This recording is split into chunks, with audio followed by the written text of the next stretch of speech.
नमस्कार, प्रखर राजपूत को देख रहे हैं आप। आज तारीख है 11 अप्रैल साल 2026 और इजराइल, फिलिस्तीन, लेबनान, पाकिस्तान, भारत समेत पूरी दुनिया की खबरों के साथ एक बार फिर से आपके सामने हाजिर हुआ। दोस्तों, इस वीडियो में हम आपको बताएंगे कि जो यूक्रेन अब तक पैसे कमाने के चक्कर में अरबों के अंदर आया था और अरबों से डील कर रहा था, अरबों के साथ नेगोशिएशन करने की कोशिश कर रहा था, उस यूक्रेन को लात मार के बाहर निकाला अरबों ने। और निकालने के पीछे जो वजह निकल के सामने आई, वो वजह जब आप सुनेंगे तो सुनने के बाद आज आपकी हंसी निकल जाएगी। और साथ ही दोस्तों, इस वीडियो में आपको यह भी बताएंगे कि डोनाल्ड ट्रंप ने एक बार फिर से ईरान को धमकाना शुरू कर दिया है और इस धमकी के क्या मायने हैं, क्या कुछ इससे रिजल्ट होगा, क्या इसका कंक्लूजन है, वो अभी मैं आपको डिटेल में बताऊंगा। और साथ एक बार फिर से इजराइल ने गाजा के ऊपर बड़े हमले किए हैं और इन हमलों की वजह से गाजा के अंदर क्या कुछ हुआ है वो भी मैं आपको डिटेल में बताऊंगा दोस्तों। और साथ ही इस समय लेबनान को लेके किस हिसाब से डोनाल्ड ट्रंप और बेंजामिन नेतन्याहू एक दूसरे के सामने आके खड़े हो गए। जी हाँ, दोनों के बीच तकरार देखने को मिल रही है। इसकी पुष्टि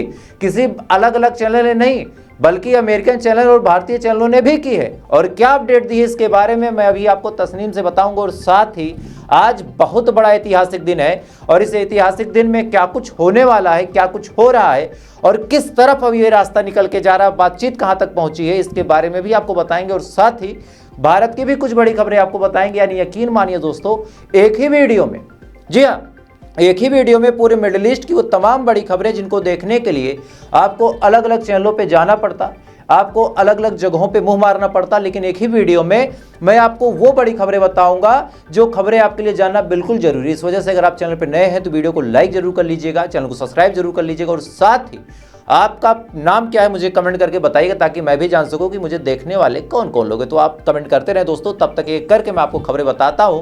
और सबसे बड़ी खबर यह है कि ईरान ने जो हमले किए थे, उन हमलों की वजह से कितना नुकसान पहुंचा है पूरी दुनिया को, अब उसकी खबरें निकल के सामने आ रही। सबसे पहली खबर दोस्तों निकल के सामने आ रही साउथ कोरिया से। जब से स्ट्रेट ऑफ हार्मोज को ईरान ने बंद कर दिया और पूरी दुनिया में तेल नहीं पहुंच रहा है, तो इसका असर भी अब पूरी दुनिया पे देखने को मिल रहा। सबसे बड़ा असर पड़ा साउथ कोरिया पे। साउथ कोरिया जो था वो अमेरिका का ही पाला पोसा आदमी था।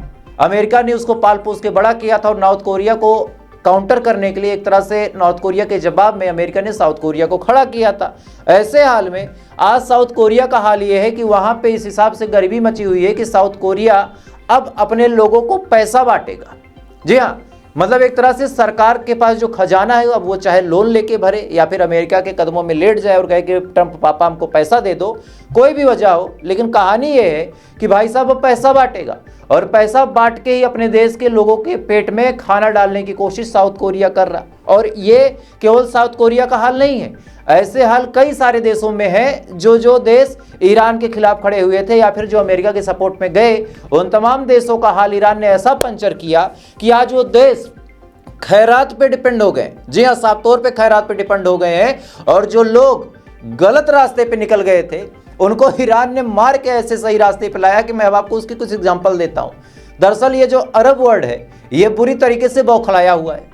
बौखलाने के पीछे दोस्तों सबसे बड़ी वजह यह है कि अरबों का एक मोनोपोली था। मोनोपोली ये था कि अरबों के ऊपर ना तो कोई सेंसस था और अरबों ने किसी से कभी कोई लड़ाई की नहीं। इजराइल से लड़ाई करने गए थे लेकिन ईमान कच्चा था तो वहां पे पिट के आए थे 2-3 बार, ये बात आपको पता होगी। लेकिन इसके बावजूद भी इन्होंने किसी से ना दुश्मनी ली, ना ही इन्होंने कभी जंग लड़ी और ना ही जंग की इनकी कोई तैयारी थी। ये जमीन से तेल निकालते थे फ्री में।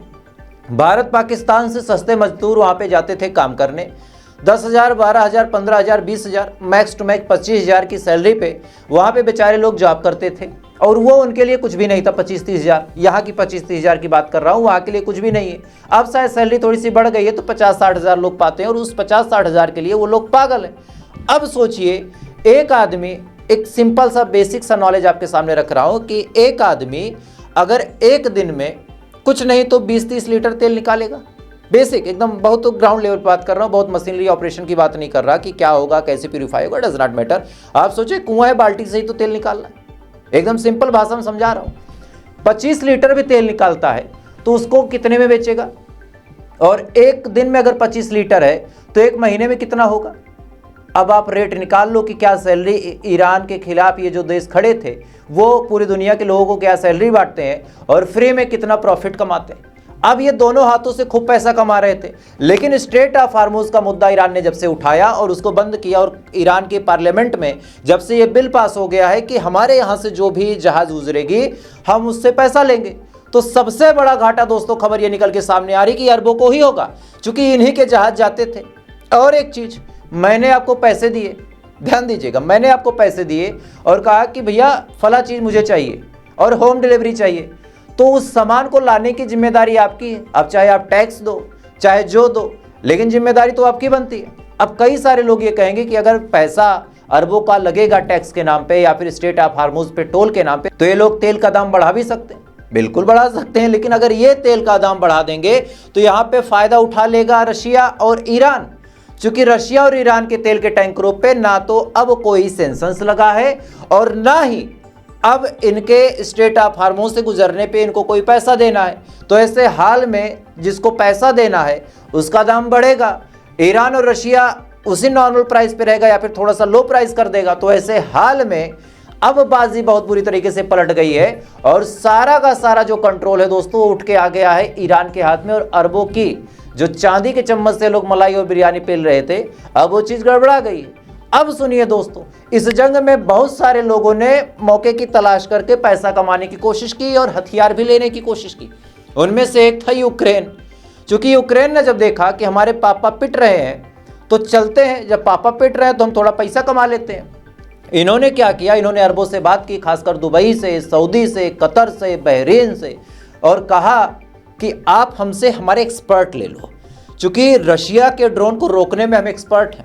ध्यान दीजिएगा, इन्होंने कहा कि रशिया के ड्रोन रोकने में हम एक्सपर्ट हैं, आप हमारे एक्सपर्ट ले लो और ये आपकी मदद करेंगे, ये आपको हमला करना भी सिखाएंगे, हमले से बचना भी सिखाएंगे और आपको महफूज रखेंगे। यूक्रेन की ये बात सुनते ही अरब खुश हो गए।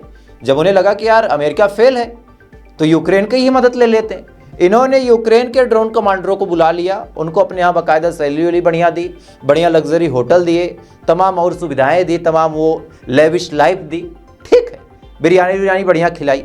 अब कहानी सुनिए कि जो लोग आए थे मदद करने वो सब फेल हो गए, और जुल्मो सितम की इंतहा तो तब हो गई कि ईरान के एक मिसाइल ने यूक्रेन के ड्रोन कमांडर को ही मार दिया। ड्रोन कमांडर को ही मार दिया, यानी जो बचाने आया था वो खुद मारा गया। अब इसके बाद जैसे सीज फायर होता है, फौरन ये जो अरब वर्ल्ड है यूक्रेन के कमांडरों के पिछवाड़े पे लात मार के कहते हैं कि निकल, पहली फुर्सत में निकल, कोई जरूरत नहीं तेरी, पहली फुर्सत में निकल। अब यूक्रेन को भगा दिया गया। अब सुनिए, एक नया ताजा सूरमा आया, वो बड़ा फटफड़ा रहा, और ये बंदा 3 बार बयान दे चुका है। इन तीनों बयानों के बारे में आपको बता चुका हूं, लेकिन एक बार फिर से बता देता हूं। एक देश है जिसका नाम है युगांडा। युगांडा पूरी दुनिया का सबसे शक्तिशाली देश है, सबसे शक्तिशाली। इसके आगे रशिया कुछ नहीं, इसके आगे चाइना चीनी खा के सो जाता है, अमेरिका आम खाने लगता है, रशिया का खोपड़ी में रूसी हो जाता है, ईरान इतर हो जाता है। समझ रहे, इतना खतरनाक देश है युगांडा। भाई साहब, मैंने सीरियसली कभी इस देश को लिया भी नहीं, और आप भी ऐसी कार्टूनी मूवी में ही इसको देखते होंगे युगांडा को, बाकी आपने कहीं नहीं देखा होगा। लेकिन युगांडा के आर्मी चीफ का बयान बीच में भी आया था कि अगर हमें मौका मिले तो हम 2 हफ्तों के अंदर ग्राउंड पे ऑपरेशन करके IRGC को भगा सकते हैं और साथ ही ईरान में तख्ता पलट कर सकते हैं। जी हाँ, बिल्कुल सही सुना। इतना सुनते ही जो IRGC के कमांडर थे वो बेड के नीचे छुप गए। 2-3 तो यार मैंने देखा, मुझे फ़ोन किया, कह रहा कि प्रखर भाई, IRGC का कमांडर था, उसने फ़ोन किया और कहा कि प्रखर भाई आपकी स्टूडियो में कोई जगह है क्या। मैंने कहा यार रात के 3 बजे ये ईरान से मुझे फ़ोन आ रहा है, स्टूडियो में जगह।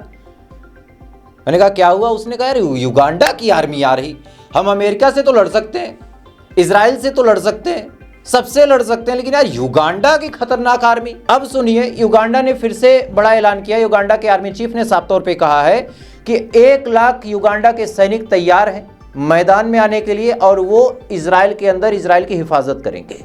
अब बड़ा सवाल ये निकल के सामने आता है कि भाई इजराइल को हिफाजत की जरूरत क्यों है। इजराइल तो अपने आप में सुपर पावर है, 200 से ज़्यादा न्यूक्लियर बम है, ऐसे टेक्नोलॉजी उसके पास है, तो हिफाजत की जरूरत क्यों आन पड़ी इजराइल जैसे देश को। अब सुनिए कहानी दोस्तों, इधर युगांडा ने यह बयान दिया, इधर डोनाल्ड ट्रंप और इजराइल के बीच तल्खियात बढ़ गए। स्क्रीन पे खबर है, आप देख सकते हैं। बेंजामिन नेतन्याहू ने ट्रंप को फोन किया और कहा कि बातचीत के लिए जेडी वेंस को तो आपने भेज दिया। ट्रंप भैया ने कहा हाँ भेज दिया। बेंजामिन नेतन्याहू ने कहा कि यार देखो, हिजबुल्लाह ने हमको बहुत बुरी तरीके से मारा है और हिजबुल्लाह के साथ कोई बातचीत हम करना नहीं चाहते, और ऐसा है कि लेबनान के मामले को तुम थोड़ा ठंडे बस्ते में डालो और बाकी मामलों पे डील करो। अब ये बयान जैसे ही दिया भाई साहब ने भड़क गया ट्रंप, कहा कि तुम्हारे चक्कर में हम इतना लात खाएं ईरान से। ईरान यार हमसे बातचीत कर रहा था, तुमने कहा कि कूद पड़ो जंग में, हम कूद गए। तुमने कहा 2 दिन में सत्ता परिवर्तन हो जाएगा, हमने मान लिया। तुमने कहा कि मुस्तफा खामनेई कुछ नहीं करेंगे, आयतुल्लाह खामनेई तक ही माहौल है। अब तुम ही कह रहे हो कि पुरानी रिजीम से नई रिजीम ज़्यादा खतरनाक है।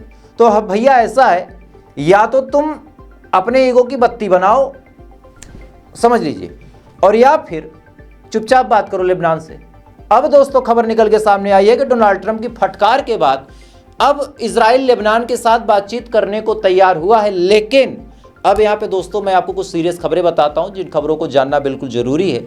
खबर ये है कि लेबनान के साथ बातचीत करने को भले ही इजराइल तैयार हो गया, लेकिन उससे बड़ा सवाल ये कि आखिर ये बातचीत होगी कब।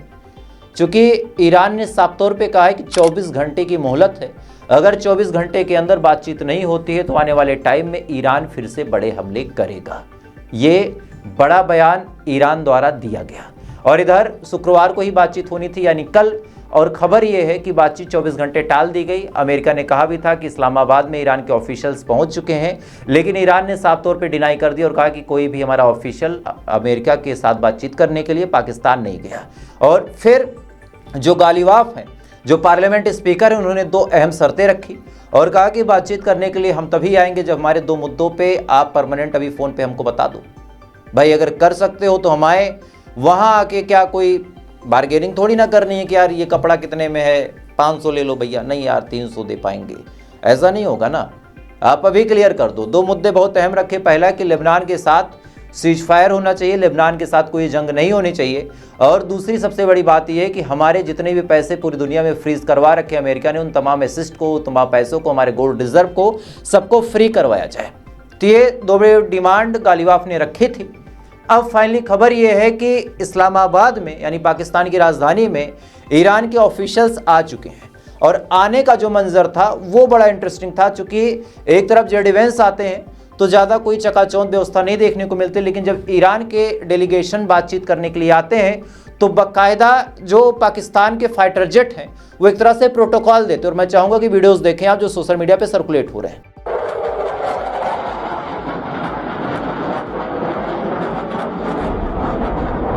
इस वीडियो में दोस्तों आप साफ तौर पे देख सकते हैं कि किस हिसाब से प्रोटोकॉल देने का काम किया है पाकिस्तान ने, और इस बातचीत में क्या ईरान सच में इंटरेस्टेड है या फिर नहीं है, ये आपके लिए जानना दोस्तों बिल्कुल जरूरी है। दरअसल कहानी ये है कि ईरान के पास अब खोने को कुछ बचा नहीं है, और ईरान के पास केवल और केवल पाने को है। कैसे, मैं आपको बताते हूँ। स्ट्रेट ऑफ हॉर्मुज़ पहले भी खुला था, अभी भी खुला है। ईरान कभी भी नहीं चाह रहा था कि स्ट्रेट ऑफ हॉर्मुज़ वो बंद करे। अब चूंकि उसको मजबूर किया गया तो उसने बंद किया, बाकी उसने बंद नहीं किया था। तो यहाँ से उसका न पहले कोई प्रॉफिट था ना बाद में कोई प्रॉफिट होगा। अगर नहीं होगा तो, अगर ईरान का मकसद कामयाब हो जाता है तो प्रॉफिट होगा, लेकिन लॉस कोई नहीं है। दूसरी बड़ी बात, ईरान के ऊपर पहले भी सेंक्शंस लगे थे और अब सेंक्शंस हट चुके हैं, तो ईरान का यहाँ भी कोई घाटा नहीं है, ईरान यहाँ पे भी प्रॉफिट में है। तीसरी बड़ी बात, एक होता है खलीफा बनने का ख्वाब, जो अरबों में अक्सर हर देश देखता हो, चाहे तुर्की हो, चाहे सऊदी हो, चाहे दुबई हो, चाहे कतर, चाहे ओमान। अपनी अपनी ताकत के हिसाब से खलीफा बनने की कोशिश हर देश करता है। लेकिन इस 40 दिन की जंग में ऐसा गजब का माहौल ईरान ने बना दिया है कि अब किसी से, किसी मतलब 2 साल के बच्चे से भी आप पूछेंगे कि यार पूरे मिडिल ईस्ट का सबसे ताकतवर देश कौन सा है, तो आम आदमी आंख बंद करके बता देगा कि यार सबसे ताकतवर देश अगर कोई है तो वो ईरान है, ईरान के मुकाबले कोई नहीं है। तो जो खलीफा बनने की कुव्वत थी वो भी आराम से पूरी हो गई, आराम से ये हसरत पूरी हो गई। अब सुनिए दोस्तों, रही बात व्यापार की, तो सारे सेंक्शंस हट गए। भारत 9 साल बाद, सोचिए 9 साल बाद, 9 साल से भारत ने ईरान से कुछ नहीं लिया था, लेकिन भारत जैसे देश ने 9 साल बाद 2 मिलियन बैरल के करीब तेल ईरान से परचेज कर लिया है। 2 मिलियन बैरल। अब आप सोचिए कि ईरान का कहाँ घाटा है। घाटा है अमेरिका का। कैसे, मैं आपको समझाता हूँ। सबसे पहले अगर ये जंग भड़कती है तो अमेरिका को 2 काम करना है। ईरान को केवल अपनी हिफाजत करनी है, अमेरिका को 7-8 देशों की हिफाजत करनी है। इसके बाद अमेरिका को हमले भी बड़े एक्सट्रीम लेवल पे करने होंगे, क्योंकि पुराने हमले सारे नाकामयाब रहे। तीसरी बड़ी बात यह है कि अगर हथियार ही ना हो, चूंकि खबरें कई सारी निकल के सामने आई कि अमेरिका के पास कोई खतरनाक हथियार नहीं बचे हैं, तो ऐसे हाल में अब या तो न्यूक्लियर ही सहारा है कि भाई परमाणु बम मारो, सभ्यता ही खत्म कर दो। अब यहां पे तो अमेरिका के पास अपर हैंड है कि ये न्यूक्लियर मार के कहानी खत्म कर दें। लेकिन आज के टाइम में साल 2026 में न्यूक चलाना इतना आसान नहीं है। साल 1948 में भले ही जापान के ऊपर न्यूक्लियर बम, जो कि दुनिया में पहली बार अगर न्यूक्लियर बम कहीं इस्तेमाल हुआ था तो जापान के ऊपर ही हुआ था, और तब से लेके आज तक न्यूक्लियर के जो खतरे उससे पूरी दुनिया अवेयर है, तो कभी भी न्यूक्लियर वेपन का इस्तेमाल नहीं करना चाहती। लेकिन अगर वो करना भी चाहे तो वही एक ऑप्शन बचता है। तो ऐसे हाल में सारा अपर हैंड ईरान के पास है। ईरान की कोई मजबूरी नहीं है, स्टेट ऑफ हार्मोज बंद है, पूरी दुनिया के गले की हड्डी दबी हुई है। पूरी दुनिया ट्रंप से बातचीत कर रही है कि सीज फायर करो, सीज फायर करो, सीज फायर करो, और ट्रंप मजबूर है क्योंकि सीज फायर के अलावा उसके पास और कोई ऑप्शन नहीं बचता। तो ऐसे हाल में आज की जो तारीख है ये बड़ी अहम होने वाली है सीज फायर की बातचीत को लेके, चूंकि ईरान के डेलीगेशन शायद पहुंच चुके हैं, अमेरिका के भी पहुंच चुके हैं। बातचीत में क्या सहमति बनती है, क्या कुछ होता है, ये देखना बड़ा इंटरेस्टिंग होगा, और मैं आपको अपडेट बहुत डिटेल में देता हूं। इस वजह से वीडियो थोड़ी सी भले ही लंबी हो जाए, लेकिन हर खबर आप देखें कि एक दूसरे से लिंक होती है। इस वजह से अगर आप चैनल पर नए हैं और आपको मेरी वीडियोज़ पसंद आती हो तो वीडियो को लाइक कर लीजिएगा, चैनल सब्सक्राइब करके अपना प्यार दीजिएगा, और साथ ही कमेंट में अपना ओपिनियन जरूर रखिएगा, क्योंकि वो बहुत इंपॉर्टेंट है। बाकी थोड़ी देर बाद आपसे फिर मुलाकात हुई ऐसी किसी खबर के साथ। तब तक आप अच्छे रहें, खुश रहें, अपना ख्याल रखें, अपने देश का ख्याल रखें। जय हिंद, ऊपर वाला आपकी हिफाजत करे।